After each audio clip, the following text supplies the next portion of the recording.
not a man. He's a monster. He asked me how old I am and where I'm from, and I said 16 from Poland. And at that point, he should stop that car if he had these intentions. And that's when I started to be really scared. And that's where he assaulted me. I remember he was closing one eye and kind of looking at you like a predator. How are you feeling at that moment? I guess like blaming myself was the first feeling that I could come up with. On the trial, his lawyers were trying to diminish his part, saying that, oh, he was just one of the many producers. Oh, please. I'm like, come on. So what happened with your sister exactly? My sister gave my AA journal to the defense. She said, I don't believe you. This is really heartbreaking. I wasted years of therapy. I could have just come on this podcast. You probably got more info out of celebrities than anyone else. In my private life, I was living a nightmare. This was definitely no stock podcast. I think we ought to do this every week now. You have been through a lot in your personal life. So that's like professional. You've been through a lot in your personal life. Yes. So we'll get into the details of like where the trials are with Harvey Weinstein. But I kind of want to go back in time first, if you don't mind. Of course. How do you feel talking about this If you stuff? can go back in time, I'm in it. I want to be in my 20s again. You do? Of course, with this knowledge, yes. Oh, with this knowledge. Would you do it differently? Some things. Okay. Yeah. Okay. So let's go back. So you came to the U.S. when you were 16 from Poland. Yeah. And your goal was what? Well, I came here to model, right? To be a model. But I always loved acting and writing. I always had artistic soul. My dad was an artist, I could say. Man, he was working as a businessman, but he was very artistic. Okay. So I think I got it from him. And I would paint. I would do all of this stuff. But acting was my main love, let's say. The films. Okay. So did you grow up like watching films? I grew up watching films, and I grew up doing reciting poetry and playing like in school theater. Then I had lessons with students from acting school in my hometown in Wrocław. I just really loved being able to be someone else and hide myself, I guess. Maybe because I had too many problems of my own. So you headed to the U.S.? Yes. By yourself? By myself. That was pretty brave. I mean, I started traveling. Brave or stupid, I don't know. Okay. But I started traveling when I was almost 15 by myself. And first it was Milan and Paris and I think Greece, in Europe, closer to home. And then New York was the biggest trip so far. Okay, so you went to New York, and like, where were you? What did you do? And what was your first encounter with I love him? the city. I love the city. Oh, with New York or with? Well, with New York first, and then with him. How does it feel? I'm curious. Like, how does it feel? Do you like to hear? Like, do you not like to hear his name? Like, when you hear his name, I don't know. Like, what is that experience like for you? I think, like we were talking just before about detaching yourself from some problems of your patients. I think I detached myself from that already, especially after the trial when, there's been a lot happening. Okay. So I think right now I don't care. Okay. You can call him Pig, Mr. X, Harvey. All the whatever. things. Yeah, whatever you suits. feel Yeah. like. Okay. All right. So you were in New York how long before you met? I'm sorry, just not Mr. Weinstein. He does not deserve that. Right. He's not a man. He's not a man. He's a monster. So, yeah. 100%. But, sorry. Okay. So you moved to New York, or you came to New York. Yeah. And you didn't know anybody? No. Well, I came with a friend of mine who was also 16, but she didn't really speak English. So I was the one who was, kind of operating the system. But no, I didn't know anyone. Okay. And we moved to an apartment on in Midtown, around 50s, East Side.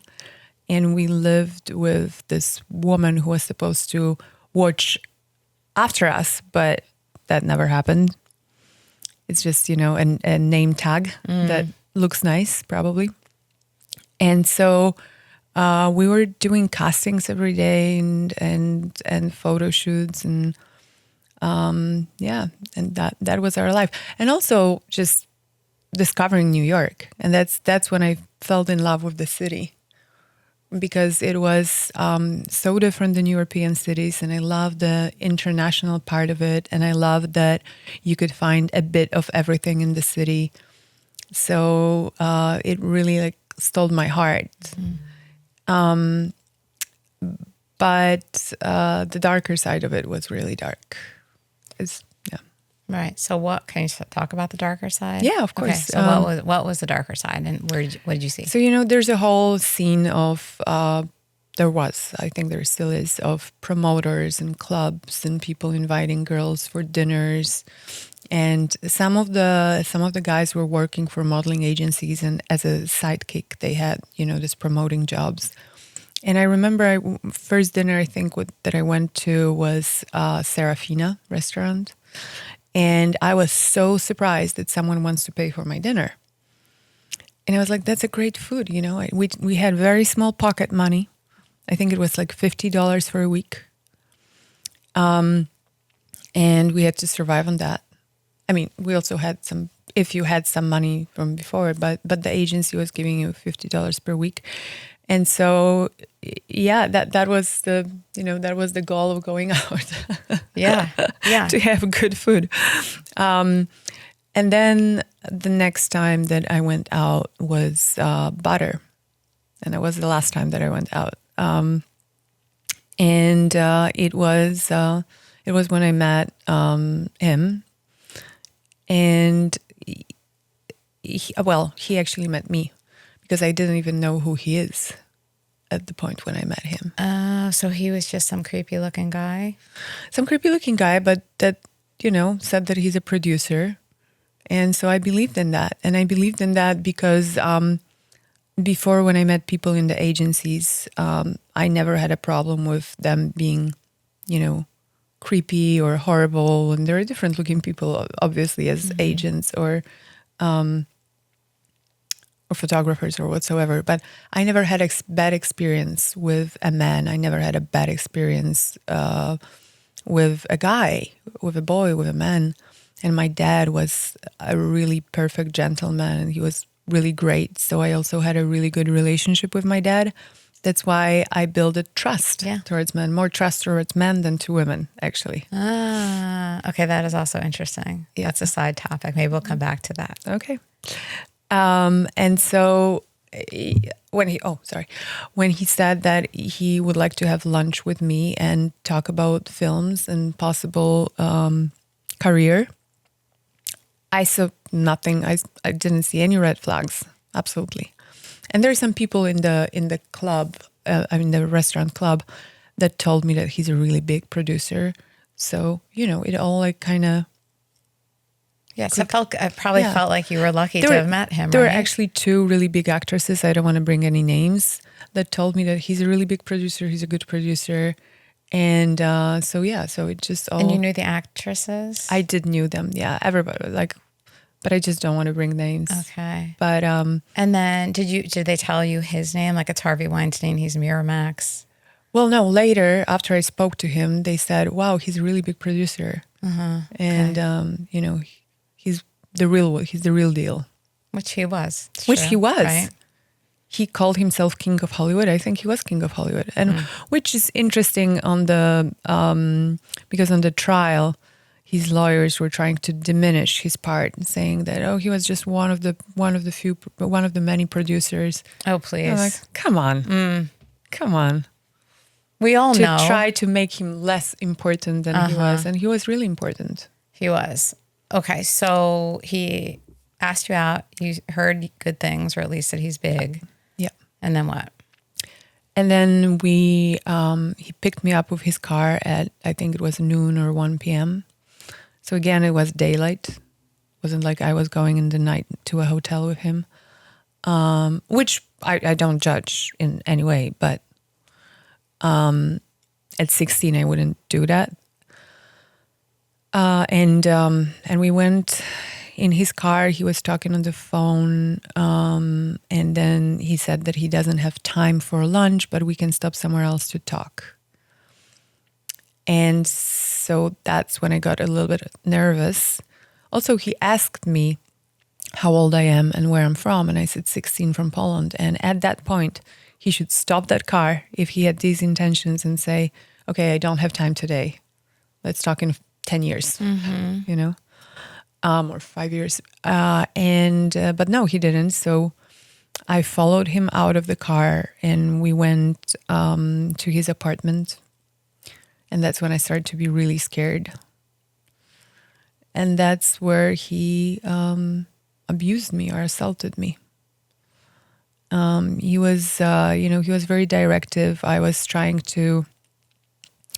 raising my voice. I was trying to stop, but at one point, I was just terrified. I really was terrified. I was in a strange apartment with a huge, dangerous looking man because his gaze it looked dangerous. It looked like a criminal. I remember he was closing one eye and kind of looking at you like a predator, at a victim. Actually, I just want to compare it to, I recently had an experience with diving with sharks in a cage, and the sharks, when they're circulating around the cage, and I could see their eyes, it kind of reminded me of that. Wow. Yeah. Yeah. So like viscerally, you could kind of went back to that feel moment. that, yeah. So you started to get nervous in the car. So like you sensed something, even though you're a trusting person, something was not right. And then when you went in, then you were like, you knew. Yeah, that it's not right. But when I started raising my voice and telling him that I don't want to do certain things, he said that I should work on my stubbornness and that every good actress has to listen to producers and directors and people on set. Otherwise, they wouldn't be good actresses. They have to follow the orders, basically. And then he said that he created careers of Gwyneth Paltrow and Penelope Cruz. And Gwyneth Paltrow did win an Oscar with him. And so I was just very confused what's going on. And I didn't really understand that an assault will happen. So he's telling you these things as he's assaulting you? No, before, when he's trying to ask me to undress. Oh, he's asking you to undress. And I'm saying, no, I don't want to do that. I don't want to do that. And then he's trying to bring different things up so that I will do that. Okay, so it worked. It worked. Mm-hmm. It worked. And it was, we went to the bathroom and that's where he asked me, he didn't ask me to touch him. He just took my hand and touched himself. And then he put his hand on my private parts, both up and down. And I remember I just looked in the mirror for a second and he was staring through the mirror at me with this stone cold eyes. So that's something that also is hard to forget. Mm-hmm. Does that image come up later when you're just at kind of random Even times? when I talk right now. Yeah. How do you feel right now talking about this? It's not the most pleasant subject, but this is what happened. It's just, I feel like with the trial, there were already many times at the trial that this isn't the first time you're saying it. At the trial, I spoke about this for a long time, but still. Yeah. Yeah. Okay. So thank you for sharing it with me. I know it's it has to be hard. Okay. So you're in the bathroom with him and what happens after that? then, he puts his pants up and I get dressed. And then I was really upset, and he didn't want to. I was so upset that he didn't want to let me go at one point. So were you crying? Like, what was going on? No, I was screaming basically that I didn't want that. I didn't want that. Let me out. Let me out. And he wanted me to calm down, I guess, to not get out on the street like this. So he stopped me. And then finally, when I understood at one point that there's no way I'm going to get out of it if I'm going to be like that. So I just, tried to collect myself, if you can do that. And when I calmed down, we left the apartment. Both of us. You both left? Yeah. But then he went to the car and I just, went to another casting. You went right to another casting after that? Yeah. Okay, so how are you feeling at that moment? Probably a million feelings. I guess like blaming myself was the first feeling that I could come up with, and that I could understand. And it comes again from like many difficult situations. I don't want to compare physical rape to mental rape, but people can mentally rape you as well. And just by crushing your borders and barriers, right? Mm-hmm. And not disrespecting you completely. Yeah. And I've experienced that before. So, and I was always blaming myself for that because I didn't do something in the right way, because, it was not perfect, or so on and so on. So I was blaming myself, and I was thinking that I'm the stupid one. And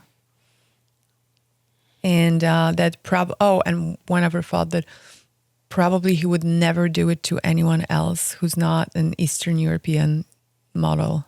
That's what you were thinking at that moment? Yeah. But then you learned otherwise later.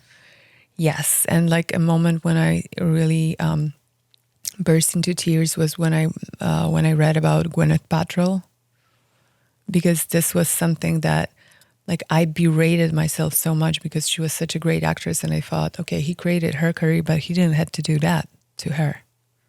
That's what you had thought before you knew that he had. Yes. That's what I thought for I haven't... Because she came out later, a lot later, right? 2017, yes, and that's when I filed my case. But I remember when I read about that, I was like, oh my God, I've berated myself for so many years because I thought I'm stupid. Right. And he would never do this to someone who has a career and is a real actor. But it turns out he was just a predator. Right. And so you put it on to yourself when it was not, you turned it against yourself. Yeah. When it had nothing to do with you and it was completely him. Yeah. And that stayed with you for a long time. For years. So like what happened afterwards, right after did you tell anybody? No. You didn't tell a soul? Anybody. I didn't tell anybody. I just wanted to to get. Also, he told me that this has to be a secret between us. He said, I will help you. I didn't want his help at this point, but he said, I want to help you, but this has to be between us. And, growing up, I always heard that you have to keep your secrets behind the closed doors. Oh. Never show your neighbors. Never show anyone your weaknesses. Always be positive, So it was like always a mask. And when I was growing up, I was taught to always wear a mask. And so this was kind of like another thing that fit in. So what did you go through after that when nobody had known? Like, how did you deal with it? Oh, I started to have problems with like what? Bulimia. I started drinking alcohol. I started acting out. Like I would. So it's interesting because I was just talking today with the publisher about that. But before Harvey, when my mom would be, let's say, very pushy, I would just put my head down and listen. After Harvey, I started exploding if someone wanted to push me, I would get really angry. And it was just everything that I went through was bottled up. And so, Yeah, well, that's what happens. You know that as a therapist, yeah. right? If you don't process the grief or the explodes. trauma, Yeah. then it it comes out in other ways until you do. Yeah. So Well, now I can see that, but before, of course, you don't see it while it's happening. and when you're a teenager, Yeah, well, I'm like, what? That's so. you're a kid. And your parents would have I wonder if they sensed that something was wrong, but they had no idea what was going on. I don't think my dad, as close as I was to him, he was very manly, let's say. So he was he was gentle, but he was also, he was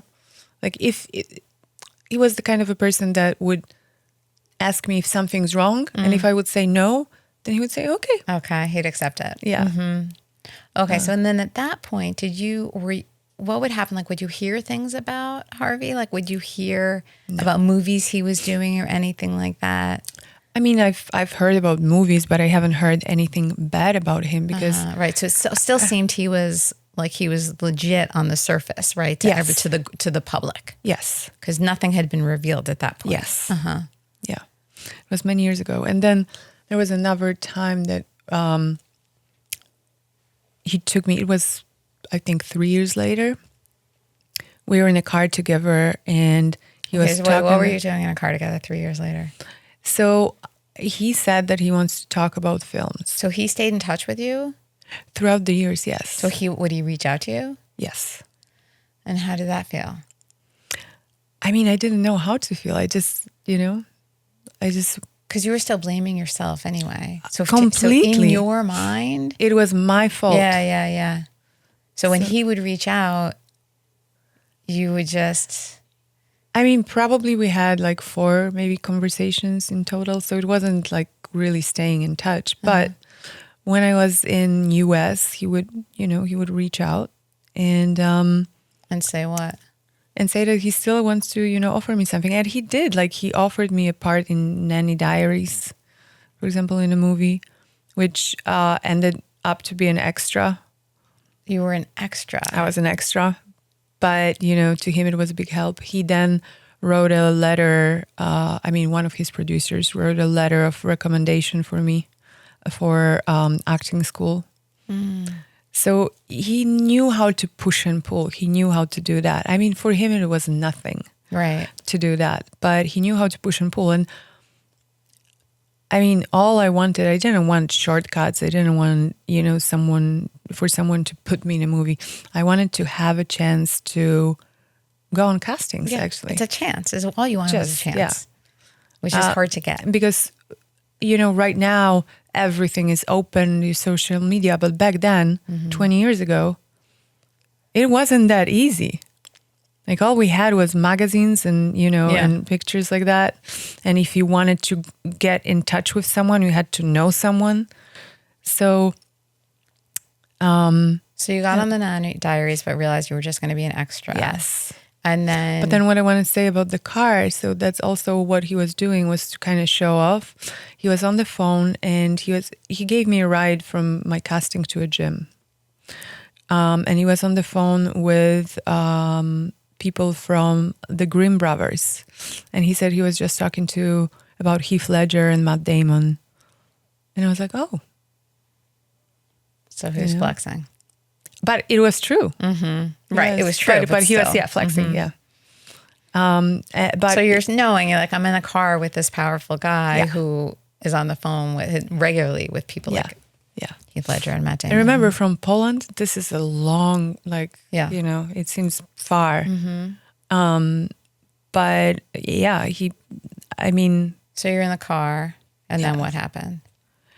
He said he wants to talk he said he wants to talk about the movies. He was on the phone with that. And then he tried to put his hand on my breasts, and then I pushed it away. And I felt I could do that because there was a driver. So I felt, and I was older already, but I felt stronger and safer. And that's when, I left the car. But he still tried. He still tried to do something. So you left the car, though? I left the car, yeah. You said so he did it, and then you were like... I don't want to do that. Pushed it away. There was a driver, so I felt safe, and I left the car. Oh, so you felt safe to say no at that point? Yes. Not safe with Harvey. Yeah, of course. Yeah. I Okay, felt got safe it. to say no. Right. Yes, Okay. yes. Okay. So Because I thought that he wouldn't do anything to me when there's someone else. So you left the car. I left the car. Okay. And then what happened after that? And then, we stayed in touch with the nanny when he proposed me nanny diaries. Yeah. Okay. And then so you feel like you're the only person in the world who knows that he's like this, or that he Yes. was like this with you. Yes. And you didn't even know he was like this in general. Exactly. You felt like it was you. Because, it was a secret, right? So Right, nobody spoke right. about this. Right. But did you hear rumblings that he was a jerk? Because that's what I've heard from people. I've heard from some producer, another producer from LA. I think I was 19 when I went on a trip here. I was with my boyfriend at the time, and we met at a dinner party. And I said that, in the conversation came out that I know Harvey. He goes like, "Oh my God, Harvey." Okay. And that's what kind of lightened it up a little bit. Like, okay, so Yeah. he has some reputation. But then I was still in denial. You I was still in denial. I was in denial for many years. I think when I left permanently to Poland, that's when I kind of understood and started studying psychology. That's when I understood what was going on. I mean, that was one of the reasons why I started studying, because I was so hurt and so much in pain that I just wanted to understand figure it out. what's going on, what happened, and figure it out. Yeah. Yeah, I don't think you're the first therapist who started out that way. I really think that's common. That's not how I got into it, but I think it's very common. Yeah. That a therapist decides, or somebody who's not a therapist yet, is like, I don't understand this, but I need to. Yeah. And then they start, and then that's what happens. There's in psychology, psychiatry, psychotherapy. Yeah. It's people who had some kind of negative experience in life usually tend to do that, I guess. Yeah. So, okay. So then you hear something, like, was it, you heard something in the news? Because there was like the first bit that dropped. Do you remember? Oh, you mean 217? Yeah. Like when it just blew up? Right before it blew up, it was like, it started with one woman, right? Like So reporting something in New York, and they kind of went under the radar. I may be getting my facts wrong, but I think there was like, it went under the radar. I feel like it was an Italian actress or model who said something, and then but it still didn't quite hit. And then eventually something triggered. There was a wave. Right. So what do you remember about that time? I think it was Gwyneth Paltrow and Rose McGowan who started it, but I might be wrong, but I think that. So I was in Poland in 2017. Yes, so I was freshly married, and I didn't follow the news from here. Like, I was working as a therapist. I was just doing my stuff, having new marriage, and then an acquaintance of mine sent me a message saying that you should read the news about Harvey, because he knew that I knew him. He didn't know what happened, but he knew that I knew him. And he said that I don't know what happened, but you mentioned that you know him, so I assume that you might be interested. And so I read, and he said, and he even sent me a link to the lawyer that was at the time at the case, which was was class action. It was a class action case. Okay. So I contacted the lawyer, and that's how it started. We spoke a lot about that. It was at that point, it was really hard for me to get back to it. I mean, right now, it's been quite a few years, but when I first spoke about this, I was choking. Yeah. I really couldn't really speak about this. And also, I had a husband, so, and he didn't know about this. So for him to hear it for the first time was also not very pleasant. So what motivated you to do it?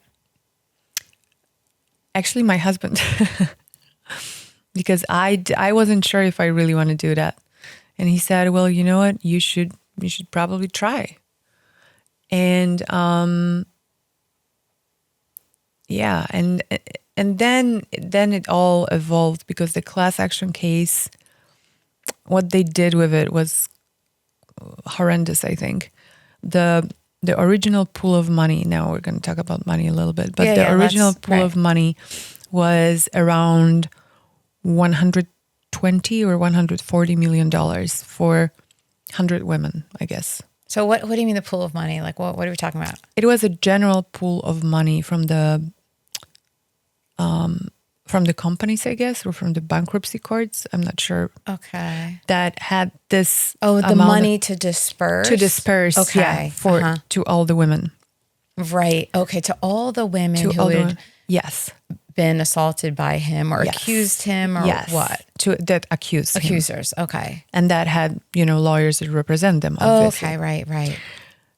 And then throughout, I think, a year and a half, it took a long time, it started to going down from 120 till 17. Okay, so he had made some sort of a deal then with it was like 100 women or something, right? Yes, I think so. So there was this pool of money to give out to the 100 women. Yes. Okay. And then it was dwindling.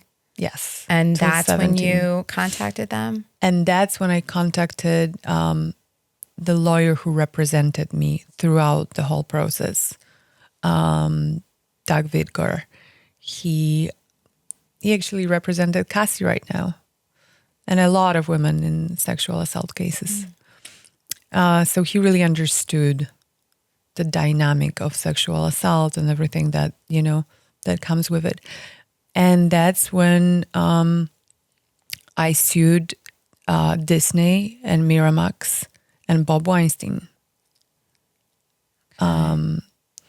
Because, this is something that's also very important, I think, in nowadays is to understand that it's not only the men who do that. It's really people that are surrounding them that allow this to happen. Because, if someone would say, you're out, then, he's out. He wouldn't be able, he would have much smaller chances to do that, right? Mm-hmm. But if everyone is closing their eyes and just like pretending nothing ever happened. It keeps going. Then, yeah. And, Disney's for kids, right? And I was 16. I was a kid. Yeah. Why didn't you protect me? Uh-huh. And what happened with that lawsuit? We ended up with a settlement. Okay. They lost in first round, then they appealed, and after the second circus, not only Disney, but Disney, Miramax, and Bob decided to settle. Mm-hmm. Finally. So that was like the last, I thought that was the last chapter for me, and I just wanted to forget about it. Right. So did you have to speak about it much during that first period? You didn't have to speak at all? No, because with the lawyer. Trial. With the lawyers, right. Yes. But because it was a civil trial, you didn't have to actually testify. Go to court. Go to court. Okay. So it was all happening. As long as your lawyer knew, he could do everything on your behalf. Yeah. Okay. They had enough of evidence to go forward with it. Okay. Got it. And so then you were done. And then I thought I was done. But when I filed the case in 2020, I was contacted by the DA of New York to tell my story a little bit. But I was in Poland, and in 2020 I had a 1-year-old. So there was no way for me to go to, be at the trial. Mm-hmm. They asked you to be at the trial? They didn't. Well, we spoke about this. But in the end of the day, the trial was already happening. It would be, it would be late for me. I would have to go right away. It was just impossible. So in 2020, we spoke with the DA, and then, it just, when I got settled in 2022, I believe, or 23, I thought it's really closed. And then right after that, his verdict was overturned. Right. So he was in New York. convicted. He was convicted, but there were 3 witnesses that he was supposed to be convicted on, and he was convicted on these 3 witnesses. But there were also 3 women that were called Molina witnesses, which are witnesses that are supporting the case, but are not necessarily. He cannot be convicted on their case because of, I don't know, the statute of limitations, Okay. and all this stuff. And so, because of the Molina witnesses, the judges in appeal court decided that his trial is unfair because he should be only the jury should be only presented with the cases that he's charged on, and yeah. So that And was so they okay. So that was overturned- declared a Yeah, mistrial. yeah. Okay. So then his conviction, he was convicted for he got a I sentence. think he got though, like right? 25 years. 25 years. in the first trial. And it was after that, I think, that the case in LA started then. Yes. So he was convicted for 20 something years in Yes. New York. And then they convicted him in LA also, right? Yeah, it was funny that funny, not funny, but interesting that his trial was happening during the premiere of She Said. Oh. Here.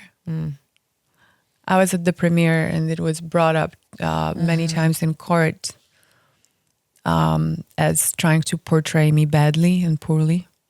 I was invited to the premiere. I didn't invite myself. Okay, wait. So She Said, so I don't think She She said it's the movie about the journalists that Right. wrote I think one of the first articles. Okay. Jodie Cantor and Megan Tolley. Yes. Okay. So it was a movie about basically their investigation work. And so, so I was invited to the premiere. I came to the premiere, and at the same time, his trial was happening. Okay. It's just a side note. Yeah, but that is but it's notable. Yeah, Have it all. notable. All right. So so that's in LA, and then so the New York trial was declared a mistrial. So Yes. then he had to have a new trial in New York. Yes. And then what? And that's when the DA, the same district attorney that Shannon Lucy that spoke to me in 2020 contacted me this time, and I'm like, oh, more great news, nice. What you want to talk about now? And she asked me if I could be a part of the new trial, and it took me about a little bit over a month to decide that if I want to do that. And I had a really great lawyer, Lindsay Goldbrum, who actually I've met years ago, and she was working in Douglas firm, and she asked if I want to be represented by her, and I said, okay, if we're doing this, we're doing this, so yes. And that's how I started my preparation for the trial, and it was a long year. You know, I mean, I've never experienced something. I don't think that many people can say that they experienced something like that, but, you know, driving in investigation cars with the, you know, special agents and locating places and trying to remember what was where, if I really have a recollection of what happened and where. So yeah, it was a long year. Oh, and that was talking so many years later after it had happened too. Yes. But I guess they felt like you remembered the details well enough. I told the details, you know, before in the documents, and then, you know, we had conversations. They double checked, triple checked facts, everything, like my flights, my apartments, my, you know, everything. It's like they almost took DNA from my hair. But it was really a long process, and very someone's life in prison is on scale, so they really have to make sure that, you know, the story sticks, right? And the story is real, because, you know, And everybody's watching and wanting him to be convicted. Yes. The world is absolutely. watching, and it's in their hands. Yeah. So then you had to talk about it a lot, and then the trial started. Yes, the trial was And- in May. Actually, I was testifying on my birthday. Oh, happy birthday. Thank you. So the trial starts. Faith is funny. Yeah. So the trial starts, and then like, what do they do to prep you for the trial? Basically, we just talk about, but we don't necessarily talk about what happened that many times, but about like many different things surrounding that, so that I can be prepared for different questions, so that, I remember different things, but they never, district attorney's office in New York is amazing. It's really amazing. Like the way they treated me with like respect, and they knew I have a son. So it was always 1 hour meetings, not more, or 1.5 maximum.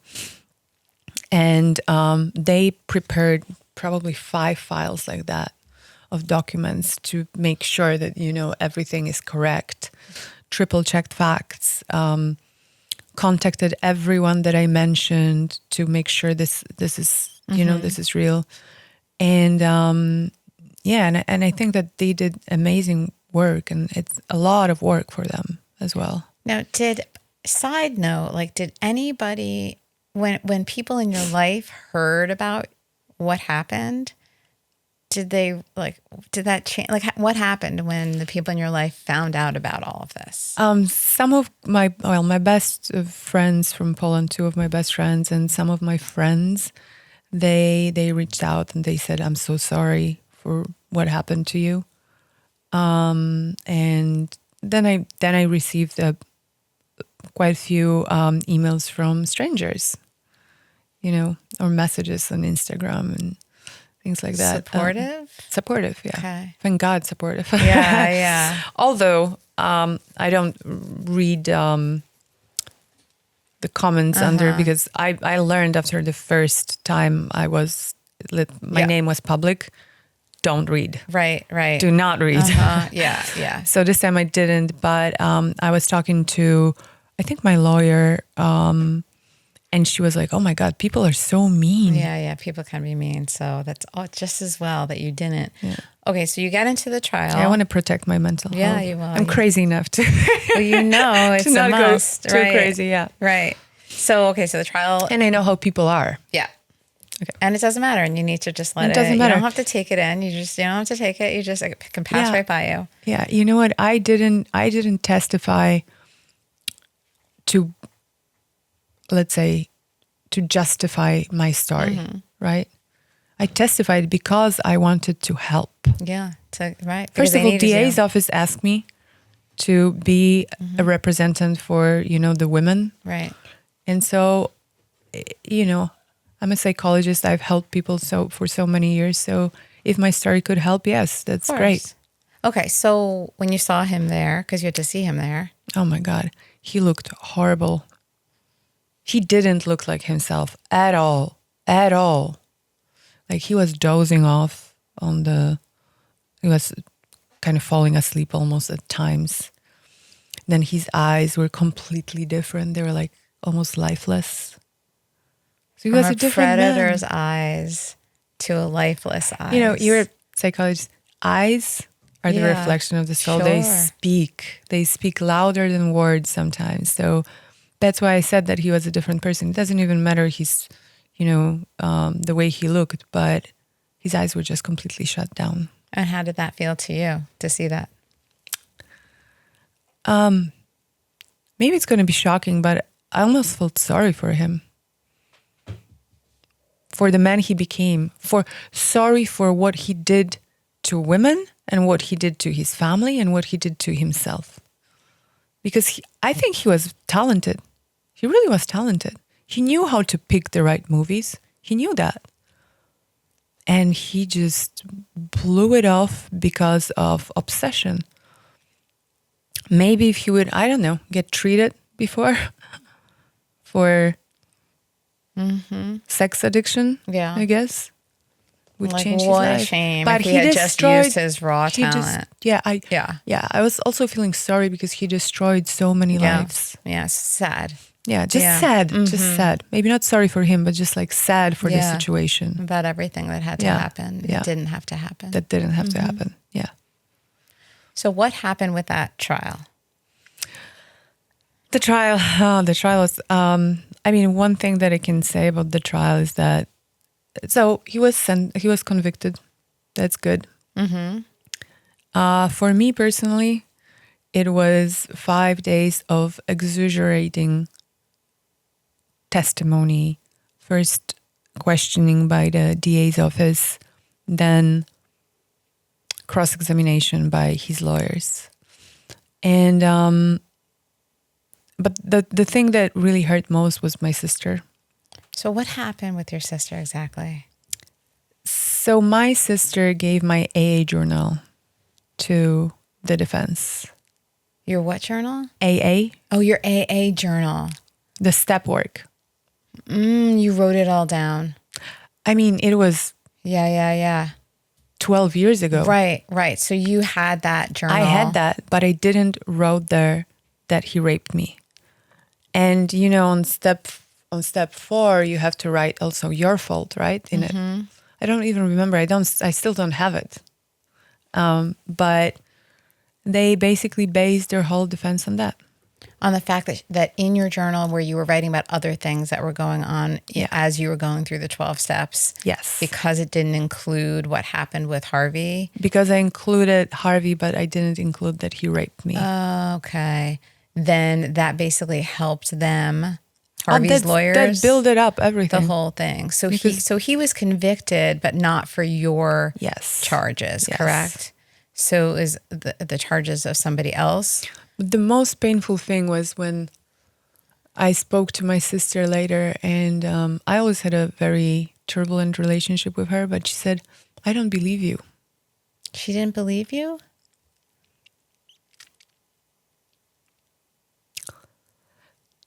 20 people believed me or more. 80 women have testified. And she said, I don't believe you.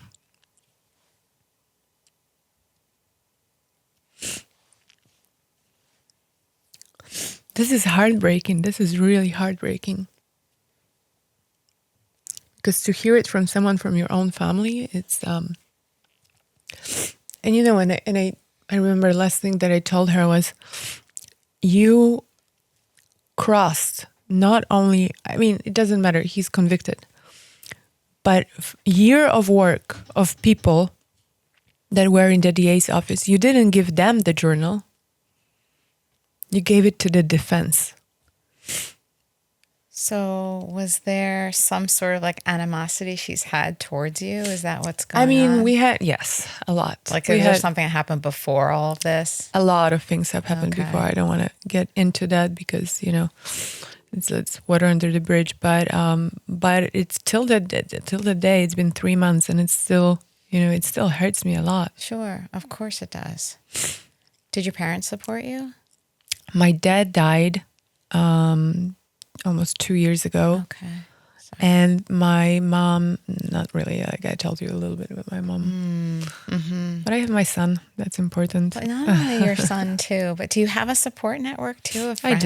I do. Well, I really appreciate you sharing here. And I do want to speak for the world and say that we're behind you. And I feel like you are going to take everything that happened and you're already doing it.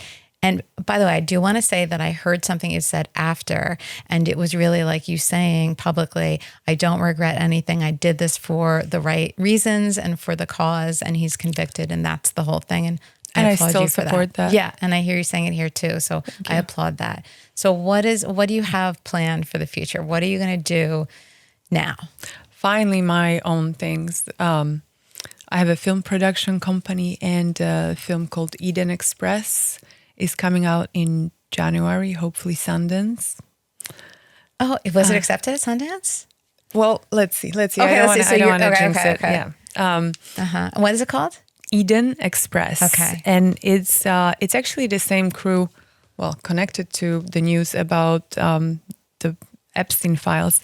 It's the same crew that did The Apprentice, Okay.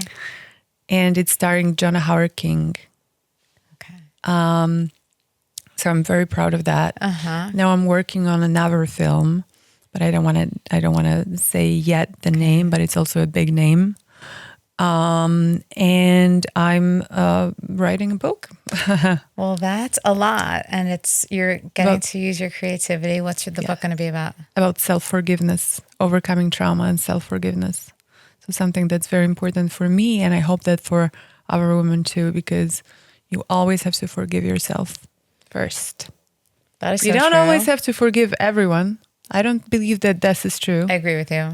It's not about forgiveness necessarily. No. It's about Self. not letting them run your life, Yes. right? So it's like doing something for yourself, Yes. right? So forgiving them isn't necessarily always No. going to be the thing to do. Forgive your, because people usually victims are blaming themselves. Yeah. And it's not even self-acceptance. Self-forgiveness is something different, but It's a process, and that's Yeah. a process that therapy is Yeah. amazing for. exactly. But like you may not even realize that you are blaming yourself for something Absolutely. that, of course, you shouldn't take any blame for at all. So therapy is a great tool to get past that. I believe so. And so everything that you've gone through for the benefit of everybody else, because you're definitely benefiting everybody. You did it at the trial, and you're going to do it with the book. Thank you on behalf of everybody. My God, Thank you. This feels really nice. Thank you. And it's from the heart. I mean it.